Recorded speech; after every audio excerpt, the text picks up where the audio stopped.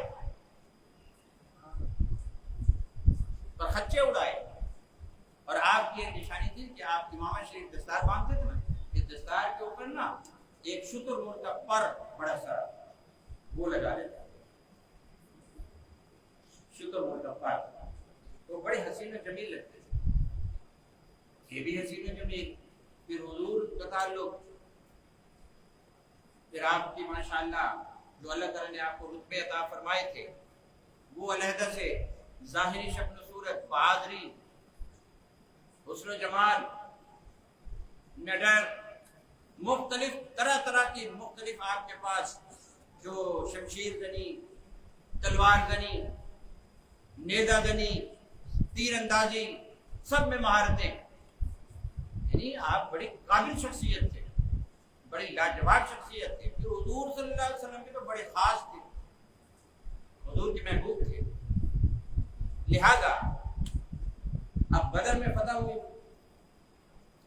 اور دین کے دشمنوں کو شکست ہوئی۔ اب یہ حضرات جو ہیں، اب اگلا جو ہے نا غزوہ احد کی تیاری شروع ہو گئی، غزوہ احد کے موقع آ گیا تو حضور صلی اللہ علیہ وسلم نے مشاورت کی، پھر وہ مکے کے دین دشمن آ گئے ہیں، سردار آ گئے ہیں لڑنے کے لیے، بتاؤ کیا کرنا چاہیے۔ حضرت امیر حمزہ رضی اللہ تعالیٰ نے مشورہ دیا، کسی نے کہا جی بدر کی طرح جیسے باہر نکل کے لڑیں، کسی نے کہا نہیں مدینے کے اندر رہ کے لڑیں. حضرت امیر حمزہ رضی اللہ تعالیٰ عنہ نے عرض کی کہ ہمیں مدینے کی جو حدود ہے نا اس سے باہر نکل کے لڑنا چاہیے. وہ یہ نہ سمجھے کہ ہم کمزور ہیں. یعنی بہادر بندہ مشورہ بھی بہادر والا دیتا ہے اور بزدل آدمی مشورہ بھی بزدلوں والا دیتا ہے. ہوتا تو بزدل ہے تو مشورہ بہادروں سے والا کیسے دے گا, اور جو ہوتا ہے بہادر وہ مشورہ بزدلوں جیسا کیسے دے گا.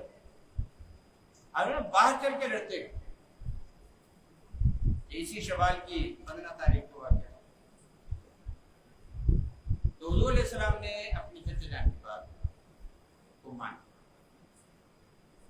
اور آپ حضرت امیر حمزہ رضی اللہ تعالیٰ عنہ کی اس بات کے مطابق آپ نے مسلمانوں کو ساتھ لیا اور باہر تشریف لے گئے. پہاڑی ہے وہاں پر جسے کہتے ہیں احد. پیارے آقا علیہ السلام نے ارشاد فرمایا ھذا جبل یحبنا ونحبہ, یہ وہ پہاڑ ہے جو ہم سے محبت کرتا ہے اور ہم اس سے محبت کرتے ہیں. پہاڑ حضور سے محبت کرتا ہے یہ بھی بڑا اعزاز ہے, لیکن سرکار نے یہ اعزاز بھی فرمایا کہ ہم بھی اس سے محبت کرتے ہیں. تو ابھی جب ہم 3 ماہ پہلے مدینہ منورہ میں حاضر ہوئے تھے تو پھر جبل احد پہ بھی حاضری تھی نا. تو احد پہاڑ کے اوپر میں تھوڑا سا, احد پہاڑ کوئی ایک پہاڑ نہیں ہے, ایک لمبا سا پورا سلسلہ ہے, لمبا سلسلہ. یہ نہیں سمجھیے کہ صرف ایک پہاڑی ہے, نہیں, وہ کیسے یعنی کافی لمبا سارا پہاڑی سلسلہ ہے.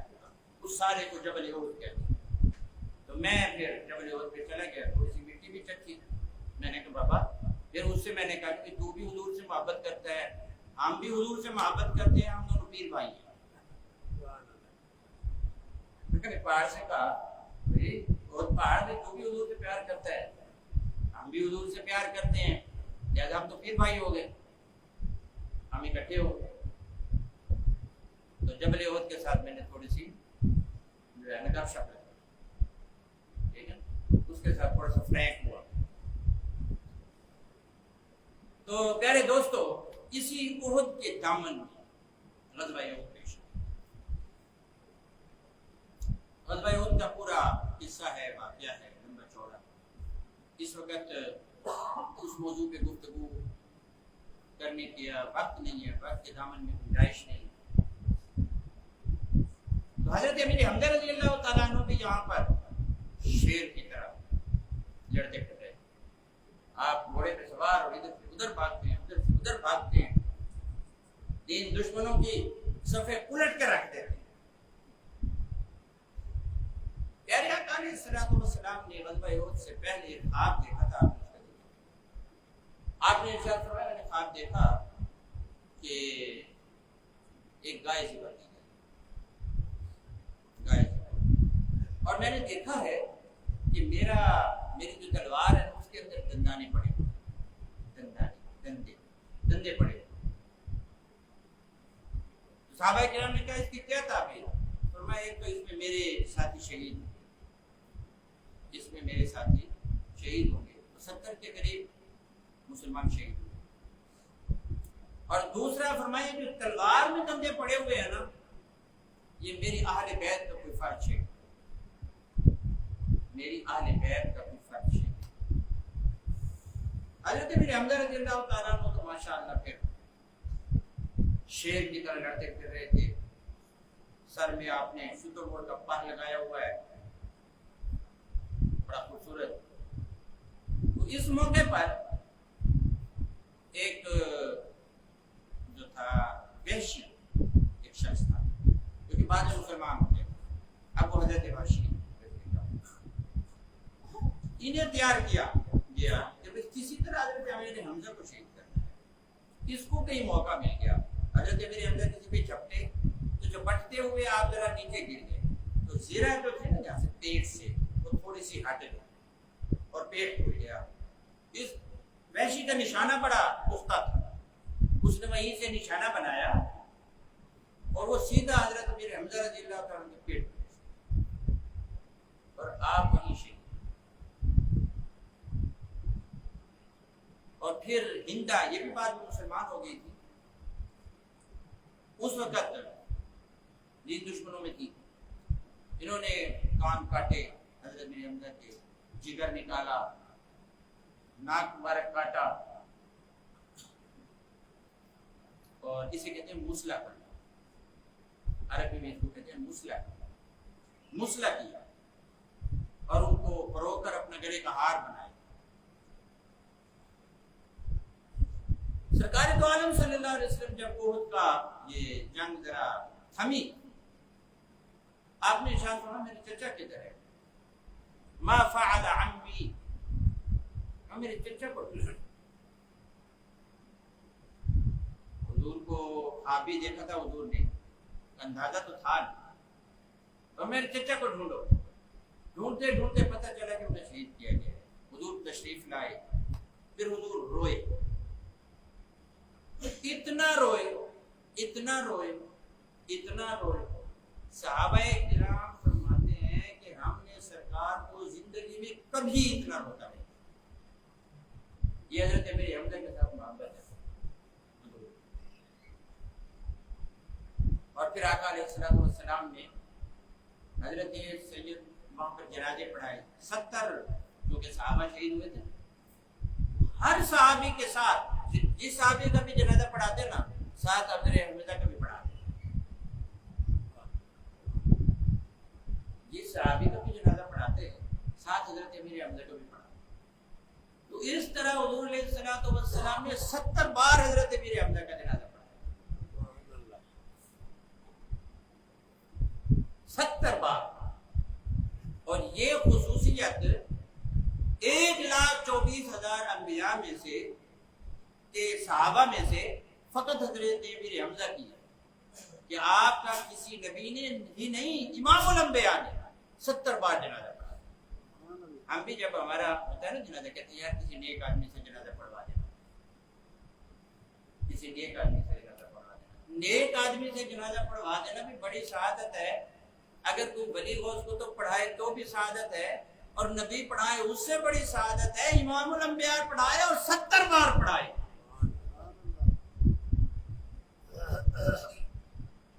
دکھی تھے حضور بہت زیادہ، کئی عرصہ تک حضرت امیر حمزہ کے دکھ میں رہے. جب تک مدینے میں رہے حضرت امیر حمزہ کا دکھ رہا. حضور لجپال ہیں، آقا وفادار ہیں.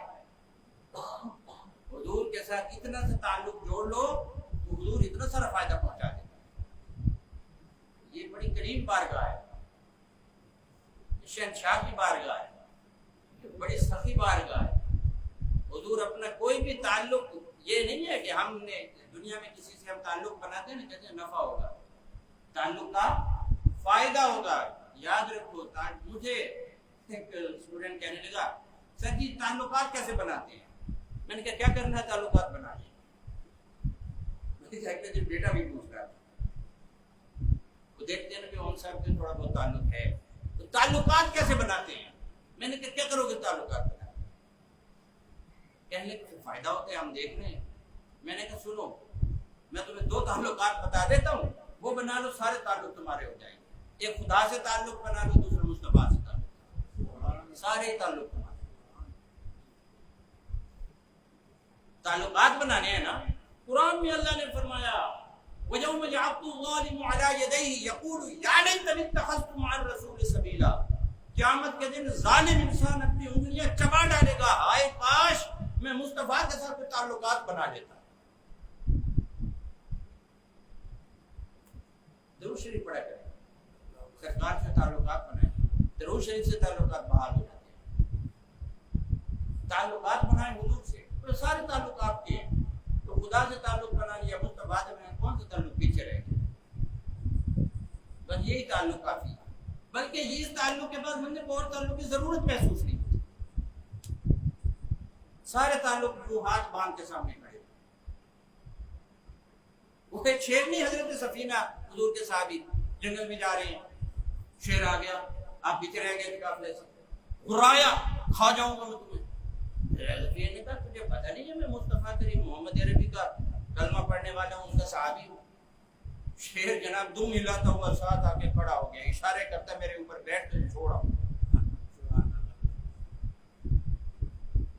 تعلقات بنائے تو فائدہ ہو گیا نا.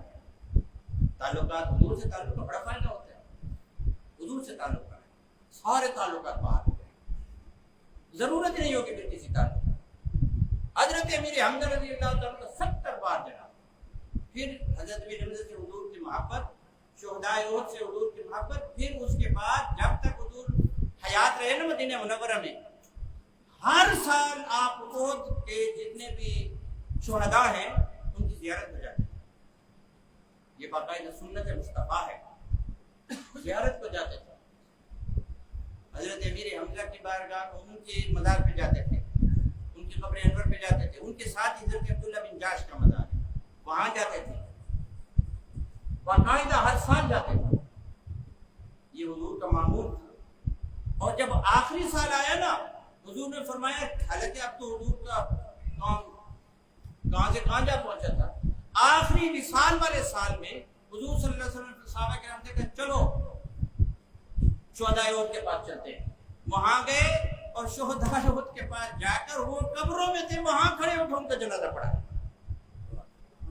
ایک بار پھر جنازہ پڑھا. جن کا وصال ہو چکا ہے قبروں میں چلے گئے. یہ جو آپ نے آیت سنی ہوگی, وَلَا تَحْسَبَنَّ الَّذِينَ قُتِلُوا فِي سَبِيلِ اللَّهِ أَمْوَاتًا بَلْ أَحْيَاءٌ عِندَ رَبِّهِمْ يُرْزَقُونَ. ہرگز نہ جانو ان لوگوں کو جو اللہ کے راہ میں شہید کیے گئے کہ وہ مر چکے, زندہ ہیں, انہیں رزق دیے جاتے ہیں. یہ آیت آپ نے سنی ہوگی نا. مفسرین فرماتے ہیں یہ حضرت امیر حمزہ اور شہداء احد کے بارے میں. وہ زندہ ہے, مرا کوئی اور ہوگا, وہ زندہ ہے اسی لیے. اور کئی خواتین ہیں, ایک صحابیہ تھی, وہ کہتی ہیں میں گئی حضرت امیر حمزہ کی قبر انور پہ, میں نے کہا السلام علیکم ورحمۃ اللہ. اندر سے قبر سے آواز آئی وعلیکم السلام ورحمۃ اللہ. جب اللہ نے کہہ دیا زندہ ہے, آپ کسی کا بات کر سکتا ہے کہ مر گئے؟ اللہ کہتا ہے زندہ ہے. اب ہے کسی کی ضرورت ہے, مر چکے. اندر سے جواب آیا وعلیکم السلام ورحمۃ اللہ وبرکاتہ. فرماتے مجھے صاف سنائی دیا کہ حضرت امیر حمزہ کی وہ ایک, آپ جو بھی وہاں جاتے ہیں, آپ امیر کیوں کہتے ہیں؟ کیونکہ مدینے کے معاملات کا آپ کو گورنر روحانی طور پر بنایا گیا. مدینہ منورہ کے روحانی معاملات کا گورنر بنایا گیا. اور آپ کا لقب ہے غسیل الملائکہ. آپ کو غسل ملائکہ نے دیا تھا, فرشتوں نے دیا تھا. یہ بھی حضور کی حدیث ہے. تو امیر اس لیے کہتے ہیں کہ مدینہ پاک کے جو ظاہری معاملات ہیں نا, روحانی طور پر اس کے گورنر آپ ہیں, تو آپ کو حضرت امیر حمزہ کہہ دیتے ہیں. وہ ایک بندہ تھا عربی, دوسرے عربی نے اس کے پیسے دینے تھے. یہ بھی کچھ عرصے کا واقعہ ہے. دوسرے عربی نے اس کے پیسے دینے تھے, اب وہ نہیں دے رہا تھا. اس نے کہا چلو پھر روضہ رسول پہ چلو, حضور کے سامنے جا کے قسم اٹھاؤ, کہو کہ میں نے نہیں دینی. نے کہا ہاں میں چلتا ہوں, میں چلتا ہوں. یہ عربی رات کو سویا تو سرکار کی زیارت ہوئی. فرمایا یہ رحمت کی بارگاہ ہے, رحمت للعالمین ہے, ہم اس کو ادھر نہ لے آنا, نہیں جھوٹ بولے گا. یہاں پر ہم رحمتیں بانٹتے ہیں, ہمارے ہاں مار نہیں پڑتی ہے, ہمارے ہاں مار نہیں پڑتی ہے, اس کو ادھر نہ لے آنا. میرے چچا حضرت حمزہ کے مزار پہ گئے. حضرت حمزہ کی پاور ہے, وہ اس وقت بھی پاور میں تھے, اب بھی پاور میں, کب ادھر لے. تو اگلے دن وہ صبح گئے, اس نے کہا حضور کے مزار پہ نہیں جانا, ادھر چل گئے. وہ ہنس پڑا, دیکھا چھوٹے ہو نا. اب اسے کیا پتا, چھوٹے ہو نا. اب کیسے پھر گئے ہو, کہتے تھے چلو حضور کے روزے پہ چلو. ہاں چلو میرے حمزہ کے مزار پہ چلتے ہیں رضی اللہ عنہ. وہاں چلے گئے. وہ جب اندر داخل ہوئے نا احاطے میں, اس نے قسم اٹھا لی تھی, جیسے ہی اندر داخل ہوا اندھا, وہ جس نے دینے تھے نظر نہیں آ رہا, واپس چلے گئے. ٹھیک ہو گیا. پھر دوبارہ قسم اٹھانے اندر آیا, پھر اندھا ہو گیا. پھر وہ واپس چلا گیا, ٹھیک ہو گیا. پھر اندر گیا, واپس آیا, کہنے کا کوئی قسم نہیں اٹھانی, پیسے دینے آتے نہیں, کوئی قسم نہیں اٹھانی.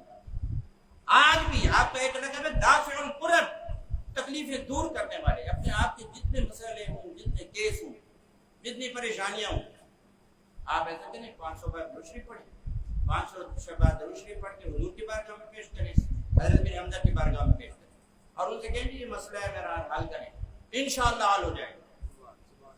تجربہ کر کے دیکھ لیں نا آپ, یہ نہیں غلط ہے, یہ وہ ہے. بھائی اس کو غلط بعد میں کہنا, پہلے تجربہ کر لو. پہلے تجربہ کر لو پھر غلط کہہ دینا. 500 بار درود شریف پڑھو پیارے آقا کی بارگاہ اور حضرت امیر حمزہ کی بارگاہ. اور حضرت امیر حمزہ رضی اللہ عنہ بہت سارے لوگ تو وہ ہیں جو مدینے پاک جاتے ہیں نا روزہ ایک تو کے بعد میں جاتے ہیں پھر حضرت امیر حمزہ کے مزار پہ جاتے ہیں کہتے ہیں ہماری سفارش کریں کہ حضور کی بارگاہ میں حاضری قبول ہو. بہت سارے لوگ پہلے ادھر جاتے ہیں جب کو بتا دو پہلے وہاں حاضری دے کے پھر حضور کے پاس جاتے ہیں کہ کوئی سفارش لے کے جائے پھر حضور قبول فرما لیتے ہیں. حضور تو ویسے لجپال ہیں. اللہ پاک ہم سب کو حضرت سیدنا امیر حمزہ رضی اللہ تعالی عنہ کی عقیدت عطا فرمائے محبت عطا فرمائے اور انہیں زیادہ سے زیادہ ایثار ثواب کرنے کی توفیق عطا فرمائے.